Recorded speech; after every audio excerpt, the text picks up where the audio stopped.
ကလေးတိုင်းကိုင်ပြီးတော့အော်တော့တာပဲဘယ်လိုအော်လဲဆိုဝီအော်နေအော်တယ်ဝီအော်နေပါတယ်ဝီပညာစတဲ့နဲ့တက်တန်းအနေစပြောအောင်ပါနော်ဝီပညာစတဲ့နဲ့တပုံ30နဲ့ကြော်လေးမှာဒီရဲ့နော်ဝလကုတ္တရဂိုင်းတော်မြတ်ကိုစဝင်ပြီးတော့ဒီအစိတ်ကိုကုသတဲ့အတတ်ပညာကိုစသင်ခဲ့တယ်ပေါ့နော်သင်ခဲ့တဲ့အခါကျတော့ဒါရေဘွားသဘောအရာပြောမယ်ဆိုနေရလူတွေလည်းရှိတယ်ရက်ယောဂန်တွေလည်းရှိတယ်ပေါ့နော်ဒါတော့100ကျော်လောက်တော့200နီးနီးလောက်တော့ရှိမယ်ပေါ့နော်ခမကျက်ပေါ့ခက်ကူရမယ်ဆိုတော့ပရမောက်ဆုံးဒီလမ်းစဉ်တက်တဲ့ချိန်တော့ကတော့သစ္စာကုက္ကစားအခါတော့ကတော့ဘုန်းကြီးတစ်ပါးပေါ့ဘုန်းကြီးတစ်ပါးကိုပြုခံရွှေချောင်းတိုက်ကဦးစင်ကြည်ဝင်းလို့လူနာပဲခေါ်ပါတယ်ဝင်းနာမည်တော့ဥပိ္ပဇတာမိပေါ့အဲ့ဒါကိုရင်စကုက္ကရတယ်လေကုက္ကရတနားရီကြောတနားရီလောက်ကြာခဲ့တယ်ပေါ့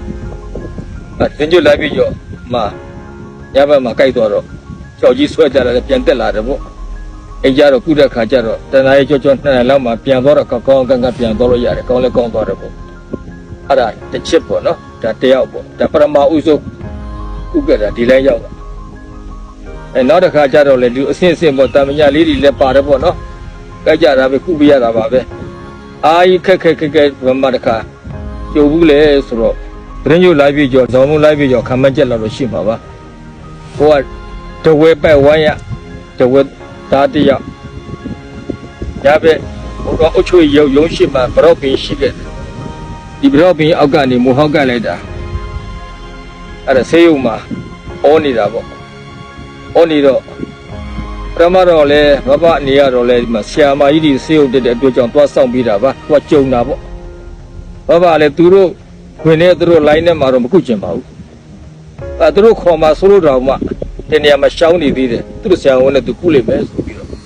ဒါနဲ့မရပါဘူးအစစ်ပြေးပြီးတော့တဲ့ခါကျတော့ဆရာမကြီးကကုပြီးချက်နဲ့